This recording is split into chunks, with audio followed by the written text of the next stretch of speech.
നിങ്ങൾ തീവ്രവാദികളാ, നിങ്ങളെ ഇവിടെ നിന്ന് ഞങ്ങൾ കെട്ടുകെട്ടിക്കും, അധികാരം ഞങ്ങളെ കയ്യില. അപ്പൊ എന്ത് പറയണം? അയ്യോ ഞങ്ങൾ ഇനിയിപ്പോ എന്ത് ചെയ്യും, ഞങ്ങൾ പിന്നെ നിങ്ങളോടെ ചേരാ. അങ്ങനെയല്ല, ഹസ്ബുനല്ലാഹു വ നിഅമൽ വകീൽ. ഇവിടെ പോയി പണി നോക്കടാ, അല്ലാഹ് കൂടെ ഉണ്ടടാ. അത് പറയണം. അത് നട്ടലിന്റെ സ്ഥാനത്ത് വാഴപ്പിണ്ടി വെച്ചാൽ പറ്റൂല, നട്ടല് തന്നെ ആകണമെങ്കിലേ പറയാൻ പറ്റൂ. അങ്ങനെയുള്ളൊരു വിഭാഗം ആകാശത്തിന്റെ താഴെ ഭൂമിയുടെ മുകളിൽ ഇപ്പൊ ജീവിച്ചിരിക്കുന്നതിൽ ഒരു കൂട്ടരേ ഉള്ളൂ. ആരാ? ഫലസ്തീനി മക്കൾ. ഫലസ്തീന്റെ മക്കളുടെ മുമ്പിൽ വന്നിട്ട്, ഫലസ്തീൻ നേതാവിന്റെ അടുത്ത് വന്നിട്ട് ഒരു പത്രക്കാരൻ ചോദിച്ചു അത്രേ, ഈ യുദ്ധവിമാനം അല്ല, നമ്മളെ വിമാനവാഹിനി കപ്പൽ അമേരിക്ക കൊടുത്തല്ലോ, അമേരിക്ക വിമാനവാഹിനി കപ്പൽ കൊടുത്തല്ലോ ഇസ്രയേലിന്, നിങ്ങൾ അറിഞ്ഞില്ലേന്ന് ചോദിച്ചു. അമേരിക്കയും കൂടെ നിങ്ങൾ അടിക്കാൻ നിൽക്കുകയാണല്ലോ എന്ന് പറഞ്ഞപ്പോ ഹമാസിന്റെ നേതാവ് തകർന്നു പോയ കെട്ടിടത്തിന്റെ മുമ്പിൽ ഇരുന്നിട്ട് പറയാണ്, ഹസ്ബുനല്ലാഹു വ നിഅമൽ വകീൽ അല്ലദീന ഖാല ലഹുമുൻ നാസ് ഇന്നന്നാസ ഖദ് ജമഉ ലക്കും ഫഖശൗഹും ഫസാദഹും ഈമാനാ വഖാലു ഹസ്ബുനല്ലാഹു വ നിഅമൽ വകീൽ. ഈ ആയത്താ ഓതിയത്, ഈ ആയത്താണ് ഓതി കൊടുത്തത്. നിങ്ങൾ ആരെയായി ഭീഷണിപ്പെടുത്തുന്നത്? പത്രക്കാരോട് ചോദിക്ക, നിങ്ങൾ ആരെയാ ഭീഷണിപ്പെടുത്തുക? അല്ലാഹ് ഞങ്ങൾക്കില്ലേ? ഇപ്പൊ ഇസ്രായേൽ സംഭവിച്ചെന്താ? ഇന്നത്തെ വാർത്ത, ഇറാന്റെ പിന്തുണയോടുകൂടിയുള്ള യമന്റെ ഹൂത്തികളെ പേടിക്കണം ഒരു സൈഡ്, ഒരു സൈഡ് ലബനാന്റെ ഹിസ്ബുള്ളയെ പേടിക്കണം, ഒരു ഭാഗത്ത് ഫലസ്തീന്റെ ഹമാസിനെ പേടിക്കണം. ഇനി നോക്കിക്കോ, പലരും ഉണർന്നുകൊണ്ടിരിക്കുകയാണ്. ഇസ്രയേല് തോറ്റു തുന്നം പാടുമെന്നല്ല, 71 വർഷത്തിന് മുമ്പ് ഇവന്റെ ഒക്കെ തന്തയും തന്തയുടെ തന്തയും നാടിന്റെ നാനാഭാഗങ്ങളിൽ നടന്നു പോയ ഒരു രംഗമുണ്ട്. നൂൽ ബന്ധമില്ലാതെ, ഊടുതുണിക്ക് മറുതുണിയില്ലാതെ, എങ്ങനെയാ? കയറി കിടക്കാടമില്ല, കിടപ്പാടം നഷ്ടപ്പെട്ട്, വെള്ളമില്ല, കഴിക്കാൻ ഭക്ഷണം ഇല്ല, ആര് സഹായിക്കുന്നില്ല. അവസാനം ഫലസ്തീന്റെ മക്കള്, അറബികളിലെ ഏറ്റവും നല്ല അറബികൾ ഫലസ്തീനികളാണ്. ആ അറബികൾ കിടക്കാൻ പായ വിരിച്ചു, കുടിക്കാൻ വെള്ളം കൊടുത്തു, കഴിക്കാൻ ഭക്ഷണം കൊടുത്തു, എല്ലാ സംവിധാനങ്ങളും കൊടുത്ത് അവസാനം ഇന്ന് പ്ലേറ്റില് ചപ്പാത്തി വെച്ച് ചിക്കൻ കറി ഒഴിച്ച് തിന്നുകൊണ്ടിരിക്കുമ്പോ എല്ലാം കൂടെ കറിയൊക്കെ വടിച്ചിട്ടൊരു മൂലയ്ക്ക് കൊണ്ട് വെക്കുന്നത് പോലെ ഫലസ്തീന്റെ ഗസയുടെ അവസ്ഥ. 40 കിലോമീറ്ററിന്റെ ചുറ്റളവിൽ 23 ലക്ഷം ആളുകൾ താമസിക്കുകയാണ്. അതിൽ 10,500 ഒരു മാസവും 4 ദിവസവും കൊണ്ട് കൊന്നുകളഞ്ഞു. അതിലും 4000-ൽ ശിഷ്ടം കുഞ്ഞുമക്കളാണ്, പിന്നെ ഏറ്റവും കൂടുതൽ സ്ത്രീകളാണ്, പിന്നെ ഏറ്റവും കൂടുതൽ വൃദ്ധരാണ്. പക്ഷെ നിങ്ങൾ കണക്കെടുക്ക്, ഹമാസ് കൊന്നവരുടെ കണക്ക് നിങ്ങൾ എടുക്ക്. 85-90 വയസ്സുള്ള 2 വയോധികളായ സ്ത്രീകൾ, ഇസ്രയേലി വനിതകൾ തടവിൽ പിടിക്കപ്പെട്ടു. ഫലസ്തീന്റെ ഹമാസിന്റെ പോരാളികൾ പിടിച്ചുകൊണ്ട് അവരുടെ അണ്ടർഗ്രൗണ്ടിൽ കൊണ്ടുപോയി, അവരുടെ തടങ്കൽ പാളയത്തിൽ കൊണ്ടുപോയിട്ട് വെറുതെ വിട്ടു. അവര് പത്രസമ്മേളനം വിളിച്ചിട്ട്, പ്രസ് മീറ്റ് വിളിച്ചിട്ട് പറഞ്ഞെന്താന്നറിയോ? അവര് പറയാണ്, ഞങ്ങള് സ്ത്രീകളല്ലേ, പേടിച്ചു ഞങ്ങളെ കൊന്നുകളയോന്ന്. പക്ഷേ പിടിച്ചപ്പോ തന്നെ ഫലസ്തീന്റെ യുവാക്കൾ പറഞ്ഞു, ഞങ്ങൾ മുസ്ലിങ്ങളാണ്, ഞങ്ങൾ അള്ളാനെ പേടിയുള്ളവരാണ്, ഞങ്ങൾ ഒരു ഉപദ്രവവും നിങ്ങൾക്ക് ചെയ്യൂല, നിങ്ങൾ നിരപരാധികളാണ്, യുദ്ധമുണ്ടായാൽ സ്ത്രീകളെ കൊല്ലരുത്, ഉപദ്രവിക്കരുത് എന്ന് ഞങ്ങളെ പഠിപ്പിച്ചത് ഞങ്ങളുടെ നേതാവാണ്, നബിയാണ്, അതുകൊണ്ട് നിങ്ങളെ ഒരു ഉപദ്രവം വെക്കൂല. ആ സ്ത്രീകൾ പറയാണ്, ഇസ്രയേലിന്റെ പെണ്ണുങ്ങളായി 85 വയസ്സ് 90 വയസ്സുള്ള പെണ്ണുങ്ങൾ പറയാണ്, ഞങ്ങൾക്ക് ദിവസവും കഴിക്കുന്ന മെഡിസിൻ തീർന്നപ്പോൾ ആവശ്യത്തിനുള്ള അടുത്ത കമ്പനിയുടെ മരുന്ന് 2 ദിവസം കൂടുമ്പോ ഡോക്ടർ ഞങ്ങളെ സമീപിച്ച്, അതും ലേഡി ഡോക്ടറെ കൊണ്ടുവന്ന് ഞങ്ങൾക്ക് പകരം ഗുളിക തന്ന് ഞങ്ങൾ അത് കഴിച്ചു. ഞങ്ങൾക്ക് നല്ല ഭക്ഷണം, പാൽക്കട്ടിയും പഴവർഗ്ഗങ്ങളും തന്നു അവര്, ഈ പ്രവർത്തകര്. ഞങ്ങൾക്ക് സ്ത്രീകളായ സുരക്ഷാ ഉദ്യോഗസ്ഥരെ ഞങ്ങളെ കാര്യങ്ങൾ നോക്കാൻ ഏൽപ്പിച്ചു. കുളിക്കാൻ ഞങ്ങൾക്ക് ടവല് തന്നു, തേക്കാൻ ഞങ്ങൾക്ക് ഷാമ്പു തന്നു, നല്ല വെള്ളം തന്നു. ഞങ്ങളിതാ പുറത്തു വന്നിരിക്കുകയാണ്. ഇതെപ്പോഴാ? 50,000-ഓളം വരുന്ന ഫലസ്തീനിലെ ഗർഭിണികളായ സഹോദരിമാർ മരണക്കിടക്കയിലായപ്പോൾ, 5,000-ഓളം വരുന്ന കുഞ്ഞുങ്ങളെ കൊന്നൊടുക്കിയപ്പോൾ, ഗർഭിണികളായ സഹോദരിമാരെ ചുട്ടരിച്ചപ്പോൾ, അഭയാർത്ഥി ക്യാമ്പുകളും മാധുരാലയങ്ങളും ആരാധനാലയങ്ങളും അതുപോലെ തന്നെ സ്കൂളും അതുപോലെ കോളേജുകളും എല്ലാം വിദ്യാഭ്യാസ കേന്ദ്രങ്ങളടക്കം എന്തിനേറെ ആംബുലൻസിൽ 20ഓളം വരുന്ന ആംബുലൻസുകളിൽ പെടഞ്ഞു വീണ മൃതശരീരങ്ങളെയും അതുപോലെ തന്നെ അല്പം ഉயிருള്ള മനുഷ്യരെയും താങ്ങിയെടുത്തിട്ട് അവിടുത്തെ ഉദ്യോഗസ്ഥർ ആംബുലൻസിൽ ചീറിപ്പാഞ്ഞു പോകാനൊടുങ്ങുമ്പോൾ വഴിയിൽ തടഞ്ഞു നിർത്തിയിട്ട് 20ഓളം ആംബുലൻസുകളെ ചുട്ടുകരിച്ച കശ്മലന്മാർ അവരുടെ 2 സ്ത്രീകളെ വെറുതെ വിട്ടു. അവര് പ്രസ് മീറ്റ് വിളിച്ചപ്പോഴേക്കും എല്ലാ പത്രക്കാരും അത് മുക്കിക്കളഞ്ഞു. മാതൃഭൂമിയിലോ ഇല്ല, മലയാള മനോരമയിലോ ഇല്ല, ഒന്നിലും ഇല്ല. അവർക്ക് സമയമില്ലല്ലോ. അവർക്ക് അവിടെ വെണ്ടയ്ക്ക നിരക്കണം. ഫലസ്തീൻ തീവ്രവാദികൾ, ഫലസ്തീനികൾ ഭീകരവാദികൾ. ഉളുപ്പുണ്ടോ? മഞ്ഞ മലയാള മനോരമയ്ക്കും മുത്തശ്ശി മാതൃഭൂമിക്കും ഉളുപ്പുണ്ടോ? ഇതൊക്കെ ഇപ്പോഴും വായിക്കുന്ന മുസ്ലിങ്ങൾക്ക് ഉളുപ്പുണ്ടോ? ഒക്കെ സങ്കടമായെങ്കിലും മനസ്സിൽ വെച്ചേതാ മതി. കാരണം ഞാൻ പറയുന്ന ദീന, ഞാൻ ഒരു പത്രത്തെ സപ്പോർട്ട് ചെയ്യുന്നതല്ല. പക്ഷേ മുസ്ലിമീങ്ങളെ 24 മണിക്കൂറും ഇപ്പോഴും വർഗീയവാദികളാക്കിക്കൊണ്ടിരിക്കുമ്പോഴും നമ്മൾ പഠിക്കുന്നില്ല. കച്ചവടക്കാർക്കൊക്കെ അത് വലിയ ഇഷ്ടമാണ്. കാരണം എന്നോടൊരാൾ പറഞ്ഞു, ഞാൻ വാങ്ങുന്നത് വായിക്കാനൊന്നും അല്ല, എനിക്ക് വായിക്കാൻ തന്നെ അറിയില്ല, പടം നോക്കാൻ പോലും എനിക്ക് സമയമില്ല. ഞാൻ വാങ്ങുന്നത് പൈസ കൊടുത്താൽ എന്ത്, പേപ്പറിന്റെ എണ്ണം കൂടുതലാണ്. പേപ്പറിന്റെ എണ്ണം കൂടുതലാണ്. അതെന്തിനാ? അന്നത്തെ ദിവസം പത്രം വരുത്തേണ്ട, പിറ്റേന്ന് ഏതെങ്കിലും കടയിൽ പോയിട്ട് തൂക്കി വാങ്ങിച്ചാൽ ഇതിന്റെ 4 പൈസ ആവൂലല്ലോ. നിങ്ങൾക്ക് പേപ്പറാണ് ഇഷ്ടമെങ്കിൽ ആലോചിച്ച് നോക്കിയേ. നമ്മൾ സമാധാനം പറയണം. ഇപ്പൊ നിങ്ങൾക്ക് ദേഷ്യം തോന്നും എന്നോട്, അല്ലെങ്കിൽ നിങ്ങൾക്ക് എന്നോട് പക തോന്നും. പക്ഷെ ഒന്നറിയണം, നാളെ ഇതൊക്കെ തിരിച്ചറിയുന്ന ഒരു ദിവസം ഉണ്ടാവും. അള്ളാഹു നമ്മളെ കാത്തുരക്ഷിക്കട്ടെ. അതുകൊണ്ട് പ്രിയപ്പെട്ട സഹോദരങ്ങളെ, ഭീഷണി നമ്മുടെ നേരെ ഉയർത്തുമ്പോൾ നമ്മൾ പറയേണ്ടത് ഹസ്ബുനല്ലാഹു വനിഅമൽ വക്കീൽ. ഒരു ചുക്കും സംഭവിക്കൂല. ഖുർആൻ ഒന്നും സംഭവിക്കാൻ പോകുന്നില്ല.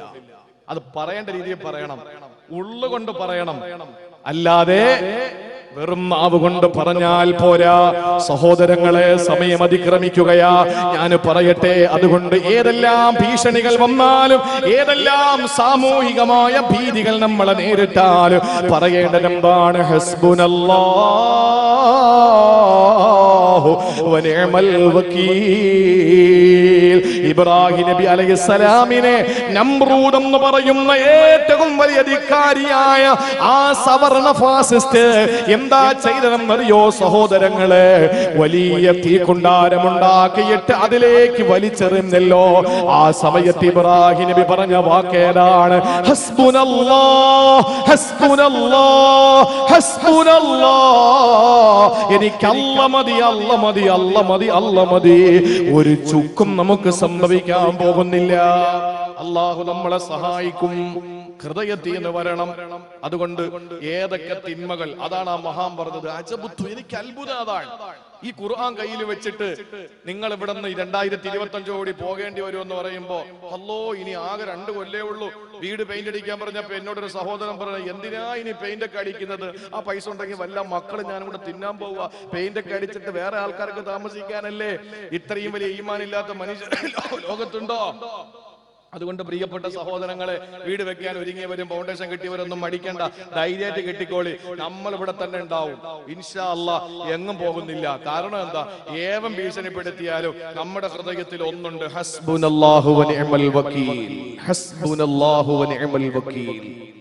അല്ലാഹ് നമുക്ക് മതി. ഏൽപ്പിക്കാൻ പറ്റിയ ഏറ്റവും നല്ല വക്കീല് അല്ലാഹു തന്നെയാണ്. ഇനി 4ാമത് നമ്മൾ നേരിടുന്ന പ്രശ്നം ഏതെന്നറിയോ സഹോദരങ്ങളെ? 4ാമത് നമ്മൾ നേരിടുന്ന ഏറ്റവും വലിയ പ്രശ്നം ഏതാണ്? അത് ചതിയാണ്. കൂടെയുള്ളവർ നമ്മളെ കാലുവാരും ചതിക്കും. കൂടെയുള്ളവർ നമ്മളെ ചതിക്കും. സാമ്പത്തികമായി, ശാരീരികമായി, മാനസികമായി നമുക്ക് സഹിക്കാൻ പറ്റാത്തത്, നമുക്ക് ഏറ്റവും അടുപ്പമുള്ളവരിൽ നിന്ന് നമ്മൾ അനുഭവിക്കുന്ന ചില നമുക്ക് സഹിക്കാൻ പറ്റാത്ത ചില വാക്കുകൾ, അല്ലെങ്കിൽ അവർ നമ്മളെ ചതിക്കുന്നത്, ഇതൊന്നും നമുക്ക് ഉൾക്കൊള്ളാൻ പറ്റില്ല. നമുക്ക് ഉൾക്കൊള്ളാൻ പറ്റില്ല. ചതിക്കപ്പെട്ടു എന്ന് ആർക്കെങ്കിലും തോന്നുന്നത് അവരറിയാതെ അവരുടെ വാക്കുകളിൽ പ്രവർത്തനങ്ങളിൽ എന്തെങ്കിലും ഉണ്ടായപ്പോൾ മാനസികമായി ഒട്ടും അവർക്ക് അംഗീകരിക്കാൻ പറ്റാത്ത കാര്യങ്ങൾ ഉണ്ടാകുമ്പോ അതിന്റെ പേരില് ഒരു പക്ഷേ ആരെങ്കിലുമൊക്കെ അകന്നു പോകുന്നതൊഴിച്ചാൽ പ്രിയപ്പെട്ട സഹോദരങ്ങളെ, നമ്മളെ കൂടെ നിന്നിട്ട് ചതിക്കുന്നവർ, കൂടെ നിന്നിട്ട് ഒറ്റുകൊടുക്കുന്നവർ, അവരെ സംബന്ധിച്ചിടത്തോളം അത്ഭുതകരമായ കാര്യം അവരുടെ ഈ ചതിയിൽ എന്നാലും അവൻ അങ്ങനെ ചെയ്തല്ലോ എന്നോട് ഒരു മഹാൻ പറഞ്ഞ എന്താണെന്നറിയോ? നിന്റെ കൂട്ടുകാരൻ നിന്നെ ചതിക്കുമ്പോ, നിന്റെ സുഹൃത്ത് നിന്നെ ചതിക്കുമ്പോ നീ ചിന്തിക്കേണ്ടത് ഇവൻ അള്ളാഹുവിനെ എത്ര വട്ടം ചതിച്ചിരിക്കുന്നു, ഇവൻ അള്ളാഹുവിനോട് എന്തെല്ലാം അക്രമം ചെയ്തിരിക്കുന്നു. അള്ള തിന്നാൻ കൊടുത്തു, എന്നിട്ട് അവൻ കൊഞ്ഞനം കുത്തി.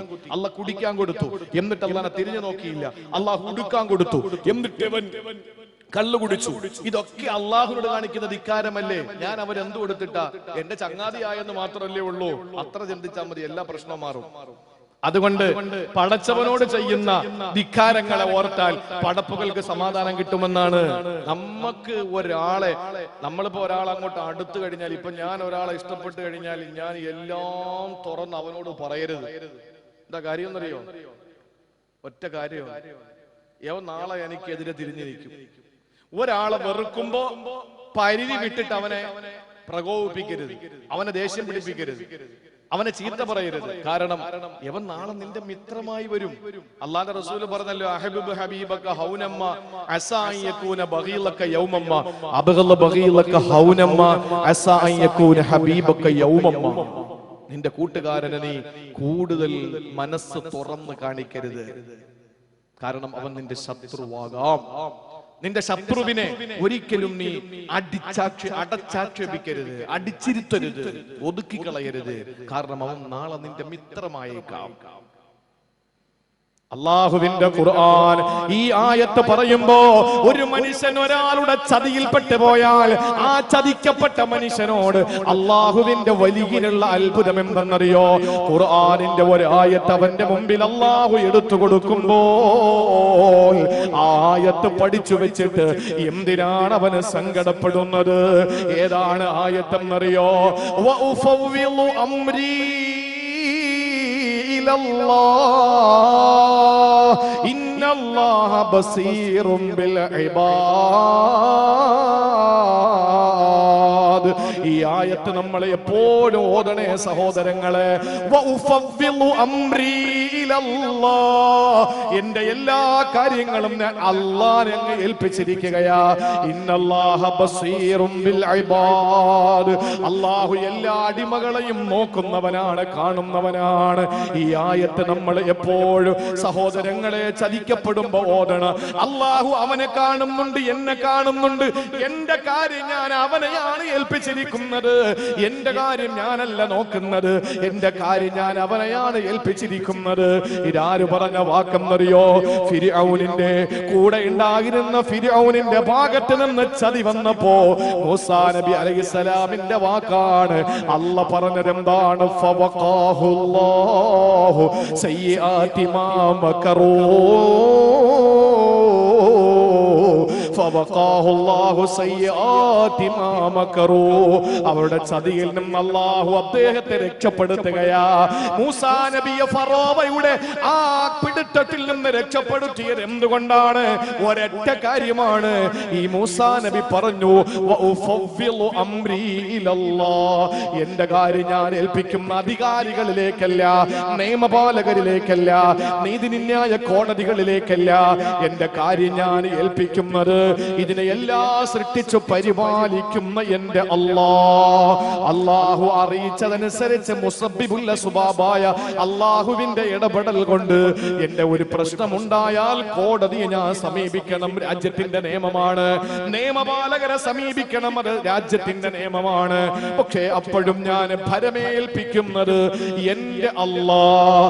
വഉഫവ്വിളു അംരീ ഇലല്ലാഹ്, എന്റെ കാര്യങ്ങൾ ഞാൻ അല്ലാഹുവിലേക്ക് ഏൽപ്പിക്കുകയാ. ഇത് പറഞ്ഞാൽ ഫവഖാഹുല്ലാഹു സയ്യാതി മാ മകറൂ, അല്ലാഹു ചതിയിൽ നിന്ന് അല്ലാഹു നമ്മളെ രക്ഷപ്പെടുത്തുന്നതാ. അതുകൊണ്ട് പ്രിയപ്പെട്ട സഹോദരങ്ങളെ, എന്റെ പ്രിയമുള്ള സഹോദരിമാരെ, ഏത് അവസ്ഥകളിലും നമ്മൾ നേരിടുന്ന 4 അവസ്ഥകളാണ്. 1 മാനസികമായ പ്രയാസം, 2 ശാരീരികമായ ദുർബലത, 3 നമ്മൾ അനുഭവിക്കുന്ന സാമൂഹികമായ ഭീഷണി, 4ാമത്തേത് കൂടെയുള്ളവരുടെ ചതി. ഇത് 4 അത്ഭുതം എന്താണ്? ഖുർആന് കയ്യിലുള്ളപ്പോ എന്തിനാണ് സങ്കടപ്പെടുന്നത്? മാനസികമായ വ്യഥകൾ വരുമ്പോൾ നമ്മൾ പറയണം അലാ ഇലാഹ ഇല്ലാ അന്ത സുബ്ഹാനക ഇന്നി കുന്തു മിനൽ ളാലിമീൻ. അത് കഴിഞ്ഞാൽ ശാരീരികമായ രോഗങ്ങൾ നേരിടുമ്പോൾ പറയണം റബ്ബി ഇന്നി മസ്സനിയൽ ളർറു വ അന്ത അർഹമുർ റാഹിമീൻ. മാനസികമായ സാമൂഹികമായ ഭീഷണികൾ നേരിടുമ്പോൾ നമ്മൾ പറയണം ഹസ്ബുനല്ലാഹു വ നിഅമൽ വകീൽ. സഹോദരങ്ങളെ, ഒരാളുടെ ചതിയിൽ നമ്മൾ പെട്ടുപോയാൽ പറയണം അല്ലാഹു ഫവ്വിളു അംരി ഇലല്ലാഹ്. പടച്ചവനെ ഇന്നല്ലാഹ ബസീറും ബിൽ ഇബാദ്, നീ എല്ലാരെയും കാണുന്നുണ്ട്, അവനെയും കാണുന്നുണ്ടല്ലോ, അതുകൊണ്ട് എന്റെ കാര്യം ഞാൻ അവനെയെല്ലാം നിന്നെയാണ് ഏൽപ്പിക്കുന്നത്. ഇത് നമ്മൾ പറഞ്ഞാൽ നമ്മൾ രക്ഷപ്പെട്ടു.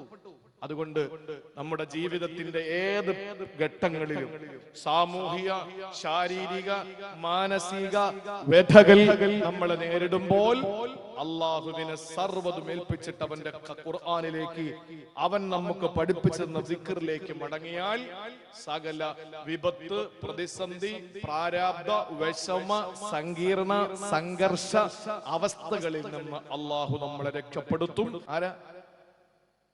കണ്ടാട്ടിയ നമ്മുടെ കൽബ് നിയന്ത്രിക്കുന്ന ആരാ? പറ. കാമുകിയ. കൽബ് എന്ന് ഹൃദയത്തിന്, ഹാർട്ടിന് കൽബെന്ന് പേര് വരാൻ കാരണം എന്താണ്? കൽബെന്ന് പറഞ്ഞതിന്റെ അർത്ഥം എന്താണെന്നറിയോ? മലക്കം മറിച്ചിൽ. കൽബെന്ന് പറഞ്ഞാൽ മറിച്ചിൽ. ആരാ മറിക്കുന്നത്? യുഖല്ലിബുഹാ കൈഫ യശാ. അല്ലാഹു അവന്റെ കൽബിനെ, നമ്മുടെ കൽബിനെ ഉദ്ദേശിക്കുന്ന ഭാഗങ്ങളിലേക്ക് ഇങ്ങനെ മറിച്ചുകൊണ്ടേയിരിക്കും. അതാണ് കൽബ് എന്ന് പേര് വന്നത്. അതാണ് കൽബെന്ന് പേര് വന്നത്. അള്ളാഹു മറിക്കാൻ കാരണം എന്താ? ഒരു മനുഷ്യന്റെ ഹൃദയം ബൈന ഇസ്ബഅൈനി മിൻ അസാബിഇർ റഹ്മാൻ, അള്ളാന്റെ 2 വിരലുകളുടെ ഇടയിലാണ് നമ്മുടെ ഹൃദയം ഉള്ളത്. അള്ളാഹ് എന്താ ചെയ്യുന്നത്? യുഖല്ലിബുഹാ കൈഫ യശാ. ഇങ്ങനെ അള്ളാഹു മറിച്ചുകൊണ്ടേ ഇരിക്കും. അതുകൊണ്ടാണ് ഒരു ദുആ പഠിപ്പിച്ചത്, യാ മുഖല്ലിബൽ ഖുലൂബ്, ഹൃദയത്തെ മാറ്റിമറിക്കുന്ന അല്ലാഹ്. ഇന്ന് എന്റെ മനസ്സിനുള്ള ആ ഒരു ചിന്ത ആവൂല നാളെ എന്റെ മനസ്സിലുണ്ടാവുക. കാരണം മറിയും. നമ്മൾ അതാണ് പറയുന്നത്, എഗ്രിമെന്റ് വെക്കുന്നത് കൊണ്ടാ. കച്ചവടക്കാര്, ഈ ഭൂമി കച്ചവടക്കാരുണ്ടല്ലോ, റിയൽ എസ്റ്റേറ്റ്, അവരോട് ഈ കച്ചവടക്കാര് എന്താണ് ജോലി എന്ന് ചോദിച്ചാൽ ചില ആളുകൾ പറയും തുണിക്കടയാണ്, മരക്കടയാണ്, തടിക്കടയാണ്, സ്വർണ്ണക്കടയാണ്, പച്ചക്കറി കടയാണ്, പഴക്കടയാണ്, ഇങ്ങനെ പല കടകളുടെ പേര് പറയും. ചില ആളോട് ചോദിച്ചാൽ പറയും ഓ ചെറിയ ബിസിനസ് ഒക്കെ. അതെന്തായിരിക്കും? റിയൽ എസ്റ്റേറ്റ് ആയിരിക്കും. ചെറിയ ബിസിനസ് ഒക്കെ ഉണ്ട് എന്ന് പറഞ്ഞാൽ എന്താണ് എന്ന് പറയാതെ പറയുന്നത് അത് റിയൽ എസ്റ്റേറ്റ് ആണ്. റിയൽ എസ്റ്റേറ്റ് ആർക്കറിയാലോ നന്നായിട്ട്. എത്രയ്ക്ക് കൊടുക്കൂടെ? 50 സെന്റ് ഉണ്ട്, 5 ലക്ഷം രൂപ വെച്ച് കൊടുക്കാം. ശരി, എന്നാ എഗ്രിമെന്റ് പോയി. എന്താ എഗ്രിമെന്റ് വയ്ക്കാൻ കാരണം? കൽബല്ലേ. നാളെ ചിലപ്പം വേറൊരുത്തും വന്നിട്ട് 55 പിന്നെ 5.5 ലക്ഷം രൂപ വെച്ച് പറഞ്ഞാൽ ഇവന്റെ കൽബ് മറിയും. ഈ കൽബ് എന്ന ഹൃദയത്തിന് പേര് വന്നത് അതുകൊണ്ടാണ്. സഹോദരങ്ങളെ, കൽബ് എന്ന് പറയുന്നത് അല്ലാഹു റബ്ബുൽ ഇസ്സത്തിന്റെ 2 വിരലുകളുടെ ഇടയിലാണ്. അവൻ ഉദ്ദേശിക്കുന്നത് പോലെ മാറ്റിമറിച്ചു കൊണ്ടിരിക്കുമെന്ന് പഠിപ്പിച്ചത് കാരുണ്യത്തിന്റെ പ്രവാചകൻ നബി മുഹമ്മദ് മുസ്തഫ സല്ലല്ലാഹു അലൈഹി വസല്ലമ തങ്ങളാണെങ്കിൽ എന്റെ പ്രിയപ്പെട്ട സഹോദരാ, ഒരു മനുഷ്യന്റെ കൽബ്, ആ മനുഷ്യന്റെ കൽബ് അവന് പ്രയാസപ്പെടുമ്പോൾ, അവന്റെ മനസ്സ് പ്രയാസപ്പെടും സമയത്ത് സഹോദരങ്ങളെ, അല്ലാഹുവിന്റെ റസൂൽ പറഞ്ഞു മനസ്സ് പ്രയാസപ്പെടാതിരിക്കാൻ ന്യായമെന്താ? കാരണം കൽബിന്റെ ഉടമസ്ഥൻ അല്ലാഹുവാ. കൽബ് പടച്ചവനാണ്, കൽബ് നിയന്ത്രിക്കുന്നവനവനാണ്, കൽബിനെ തിരിക്കുന്നവനാണ്, ഹൃദയത്തിന്റെ ചലന നിശ്ചലന ഗതിവിഗതികളെല്ലാം നിയന്ത്രിക്കുന്നവനാണ്. അതുകൊണ്ട് നമ്മൾ ഏത് സമയത്തും പ്രിയപ്പെട്ട സഹോദരങ്ങളെ, അല്ലാഹു പരീക്ഷണങ്ങൾ തരുമ്പോ, മാനസികമായ വ്യഥകൾ തരുമ്പോ, ഇതേ കൽബിനെ മറിക്കുന്ന അല്ലാഹ് തന്നെ പറയുന്നു, പരിഹാരം കള്ളു കുടിക്കലല്ല, പരിഹാരം നിങ്ങൾ ഏതെങ്കിലും തമാശയുള്ള സിനിമകൾ കാണലല്ല, നിങ്ങളുടെ സമാധാനം തിരിച്ചു കിട്ടാൻ ഒരു കയറിന്റെ കഷണം, ഒരു കയറിന്റെ തുമ്പെടുത്തിട്ട് കഴുത്തിലേക്ക് ഇട്ടിട്ട് ആത്മഹത്യ ചെയ്താലല്ല, പിന്നെ എങ്ങനെയാണ് സമാധാനം നിങ്ങൾക്ക് കിട്ടുക? അള്ളാന്റെ ഖുർആൻ പറയുന്നു, ഒരൊറ്റ വരി നിങ്ങൾ പറയുമോ? ഇതെന്റെ വാക്കല്ല, അഷ്റഫുൽ ഖൽഖ് നബി മുഹമ്മദ് മുസ്തഫ സല്ലല്ലാഹു അലൈഹി വസല്ലമ തങ്ങൾ വിശുദ്ധ ഖുർആൻ ഓതിയിട്ട് ലോകത്തോട് പറയുകയാണ്, ലാ ഇലാഹ ഇല്ലാ അൻത സുബ്ഹാനക ഇന്നി കുന്തു മിനൽ-ളാലിമീൻ.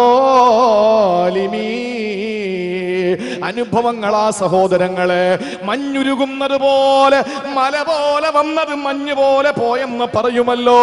വല്ലാതെ മനസ്സിനകത്ത് തളം കെട്ടി കാർമേഘം ഇരുണ്ടുകൂടുമ്പോ ഈ ഒരൊറ്റ ആയത്ത് നമ്മൾ ഓതിയാൽ അല്ലാഹു കർക്കടകം പെയ്യിപ്പിക്കുകയാ. എല്ലാം നമ്മുടെ ഹൃദയത്തിൽ നിന്ന് ഒലിച്ചലിഞ്ഞങ്ങ് പോകും, ഒരു സംശയമില്ല. പക്ഷേ നമ്മൾ പറയാൻ നമ്മൾ തയ്യാറാകണം, ലാ ഇലാഹ ഇല്ലാ അൻത സുബ്ഹാനക ഇന്നി കുന്തു മിനൽ-ളാലിമീൻ. ഇതിനകത്ത് എന്താണ് അടങ്ങിയിരിക്കുന്നതെന്നറിയോ? അത് പറയാൻ തന്നെ അറിവുള്ളവർക്ക് ഒരു ദിവസം വേണം, എനിക്ക് 2 മിനിറ്റ് മതി, അറിവ് കുറവാ. അതിനകത്തുള്ള ആ ദിക്റിനകത്തുള്ളത് എന്താണ്? ഒന്ന് ലാ ഇലാഹ ഇല്ലാ അൻത, അല്ലാഹുവിന്റെ ഉലൂഹിയത്ത് അതിനകത്തുണ്ട്. എന്നിട്ടോ സുബ്ഹാനക, അല്ലാഹുവിന് വേണ്ടിയുള്ള പരിശുദ്ധി, ഒരു തസ്ബീഹ് അതിനകത്തുണ്ട്. വീണ്ടും അതിനകത്തുണ്ട് ഇന്നി കുന്തു മിനൽ-ളാലിമീൻ, അവന് സ്വന്തം അക്രമിയാണ് എന്ന് അവന്റെ ആ ഒരു ബലഹീനതയെ പടച്ചവന്റെ മുന്നിൽ സമ്മതിക്കുകയാണ്. വലിയ അർത്ഥമുള്ള ആയത്താണ്. അതുകൊണ്ട് ചവറയിൽ എന്നെ കേൾക്കുന്ന പ്രിയപ്പെട്ട ഉമ്മ, പ്രിയപ്പെട്ട പെങ്ങളെ, മനസ്സിനകത്ത് എന്ത് സങ്കടം നിങ്ങൾക്ക് വന്നാലും പറഞ്ഞോ, ലാ ഇലാഹ ഇല്ലാ അൻത സുബ്ഹാനക ഇന്നി കുന്തു മിനൽ-ളാലിമീൻ.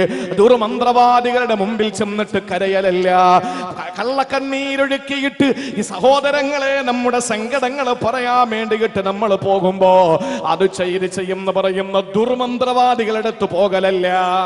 എന്ന് പറഞ്ഞാൽ ഞാനൊരു മുജാഹിദാണെന്ന് നിങ്ങൾ കരുതിപ്പോണ്ട. നല്ല മന്ത്രവാദിമാരുണ്ട്, പൊയ്ക്കോ. ദുർമന്ത്രവാദിമാരുടെ അടുക്കലല്ല പോകേണ്ടത്. അള്ളാന്റെ ഖുർആൻ പറയുന്നു, ലാ ഇലാഹ ഇല്ലാ അൻത സുബ്ഹാനക ഇന്നി കുന്തു മിനൽ-ളാലിമീൻ. ഈ ഒരൊറ്റ ആയത്ത് മതി മനപ്രയാസം കിട്ടാൻ. അള്ളാഹു തൗഫീഖ് തരട്ടെ. ഈ ഖുർആന്റെ ആയത്തും തോളിൽ വെച്ചുകൊണ്ട് പോകുന്ന ഒരുത്തനെ സങ്കടപ്പെട്ട് സിഗരറ്റും വലിച്ച് കള്ളം കുടിച്ച് മൂലക്കിരിക്കുന്നത് കാണുമ്പോൾ അജബുത്തു, എനിക്ക് അത്ഭുതമാണെന്ന് പറയുന്നത് ഒരു വലിയ മഹാനാണ്. ഇതൊക്കെ പഠിച്ചു വെച്ചിട്ട് നമ്മൾ എന്താ ചെയ്യുക? സങ്കടം വരുമ്പോ നേരെ പോകുന്നു എവിടെയാ? പിന്നെ എന്താണ്, ശങ്കരമംഗലം അല്ലെ? ശങ്കരമംഗലം അല്ലെ കടപ്പുറം ഉള്ളത്? നീണ്ടകര, അവിടെ കടപ്പുറം ഇല്ല? നീണ്ടകര. അല്ലെങ്കിൽ കടൽ എവിടെ ഉണ്ടോ അവിടെ പോയിട്ട് കടലിൽ ഇങ്ങനെ ഒരു ചെറിയ കല്ലും പറക്കി കടലിലേക്ക് എറിഞ്ഞിട്ട് ഇങ്ങനെ കപ്പലണ്ടിയും കുറിച്ചിരിക്കുക. എന്താ പ്രശ്നം? മനസ്സിന് വല്ലാത്തൊരു സംഘർഷം. അതുകൊണ്ടാണ് വേണ്ട, ഈ ഒരു ദുആ മതി, ഈ ഒരു ദിക്ർ മതി. ചിലപ്പോ നമ്മളെ മക്കളൊന്നും വിളിക്കാതിരിക്കും, ചിലപ്പോ ഭാര്യ വിളിക്കാതിരിക്കും, ചിലപ്പോ ഭർത്താവ് വിളിക്കാതിരിക്കും.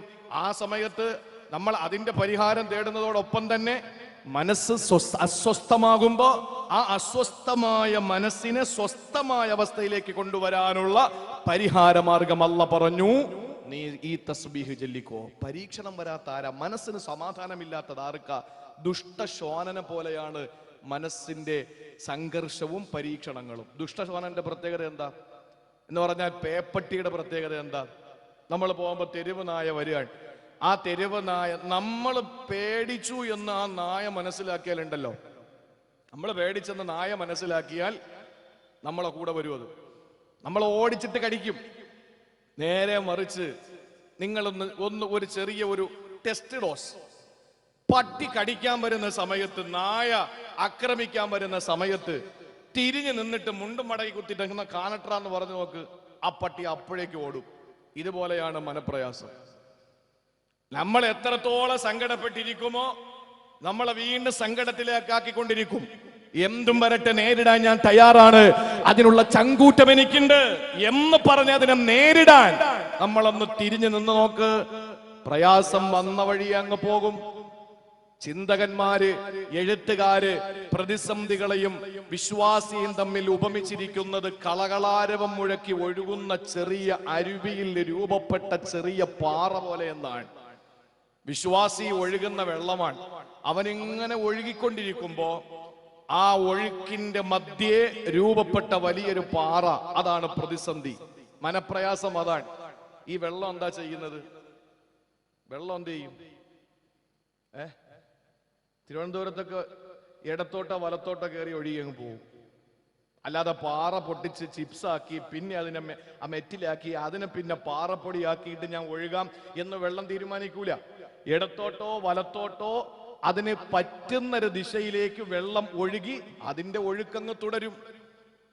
ഇനി അതിന് കഴിഞ്ഞില്ലെങ്കിലോ, ഇടത്തോട്ടും വലത്തോട്ടൊന്നും പോകാൻ അനുവദിക്കാതെ ഈ പാറ അത്രയും ഉറച്ചു നിൽക്കുകയാണെങ്കിൽ വെള്ളം എന്താ ചെയ്യാ?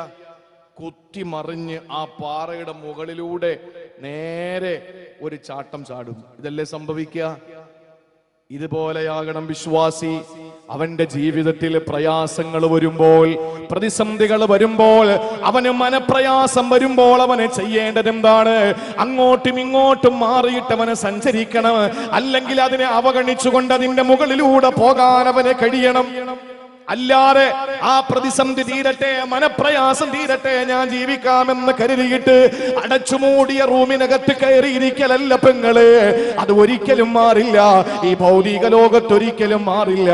മനപ്രയാസം മാറുന്ന ഒരേ ഒരു സ്ഥലമേ ഉള്ളൂ. എവിടെയാണെന്നറിയോ? അത് ചവറയിലെ നിന്റെ വീടല്ല, ചവറയിലെ നിന്റെ മാർക്കറ്റല്ല, ചവറയിലെ നിന്റെ ഹോസ്പിറ്റലല്ല, ചവറയിലെ നിന്റെ ഒരു സ്കൂളല്ല, ചവറയിലെ വിദ്യാഭ്യാസ സ്ഥാപനങ്ങളല്ല, അല്ലെങ്കിൽ നിനക്ക് കൗതുകം പകരുന്നതായ കടലിന്റെ തിരമാലകളെ എണ്ണുന്ന കരയിലല്ല. എവിടെയാണ് മനക്ലേശമില്ലാത്ത, മനപ്രയാസമില്ലാത്ത സ്ഥലമെന്നറിയോ? ഒരേ ഒരു സ്ഥലം മാത്രമേ ഉള്ളൂ. ഏതാ? എന്റെ ചവറയിലെ പ്രിയപ്പെട്ട സഹോദരങ്ങൾക്ക് അറിയുമോ ആ സ്ഥലം ഏതാണ് എന്ന്? അള്ളാഹുവിന്റെ വിശുദ്ധ ഖുർആനിൽ കാണാ, ഒരു മനുഷ്യന് സ്വർഗത്തിലേക്ക് കടന്നുപോയ ആ മനുഷ്യൻ അവിടെ എത്തിയിട്ട് പറയുന്ന വാക്കെന്തെന്നറിയോ? ഖാലൂ വഖാലുൽ ഹംദുലില്ലാഹ് الذي أذهب عنا الحزن إن ربنا لغفور شكور. അല്ലാഹു പറയുകയാണ്, സ്വർഗനിവാസികൾ കൈകൊണ്ട് തൊട്ടാൽ പൊട്ടിച്ചിരിക്കുന്ന മണിവീണ കമ്പികളുടെ നാദം കൊണ്ട്, മുഖരിതമായ സൽസബീലിന്റെ തസ്നീമിന്റെ ഒരു കണ്ണും കണ്ടിട്ടില്ലാത്ത നയനാനന്ദകര, ഒരു കാതും കേട്ടിട്ടില്ലാത്ത കർണാനന്ദകര, ഒരു ഹൃദയത്തിൽ ഇന്ന് വരെ ഉദിക്കാത്ത ഹൃദ്യമായ പടച്ചവന്റെ സ്വർഗമുണ്ടല്ലോ. ആ സ്വർഗത്തിലേക്ക് അവനെ പ്രവേശിച്ചു കഴിഞ്ഞാൽ ആ സ്വർഗത്തിന്റെ സുന്ദരമായ പർദീസയിൽ മട്ടുപ്പാവിൽ ഇരുന്നിട്ട് അവനെ പറയുന്ന വാക്കേതാ? അല്ലദീ അദ്ഹബ അന്നൽ ഹസൻ. അല്ലാഹു എന്റെ ദുഃഖങ്ങളൊക്കെ മാറ്റി തന്നിരിക്കുകയാ, എന്റെ പ്രയാസമൊക്കെ അല്ലാഹു മാറ്റി തന്നിരിക്കുകയാണ്. സഹോദരങ്ങളെ, മനസ്സിന് പ്രയാസം മാറുന്ന ഒരേ ഒരു സ്ഥലമേ ഉള്ളൂ. അത് അല്ലാഹു നമുക്ക് തരുന്ന സ്വർഗമാണ്. അല്ലാഹു നമുക്ക് തരുന്ന സ്വർഗമാണ്. ആ സ്വർഗത്തിലെത്തണമെങ്കിൽ മരിക്കണം പ്രിയപ്പെട്ടവരെ. മരിക്കുന്നത് വരെ നമ്മൾ പ്രയാസത്തിൽ തന്നെയാകെ സംശയമില്ല. അതുകൊണ്ടാണ് അല്ലാഹു പറഞ്ഞത്, ഇന്നൽ ഇൻസാന ലഖദ് ഖലഖനൽ ഇൻസാന ഫീ കബദ്. മനുഷ്യനെ പ്രയാസത്തിലാണ് അല്ലാഹു പടച്ചിട്ടുള്ളത്. അല്ലാഹു പടച്ചത് പ്രയാസത്തിലാണ്.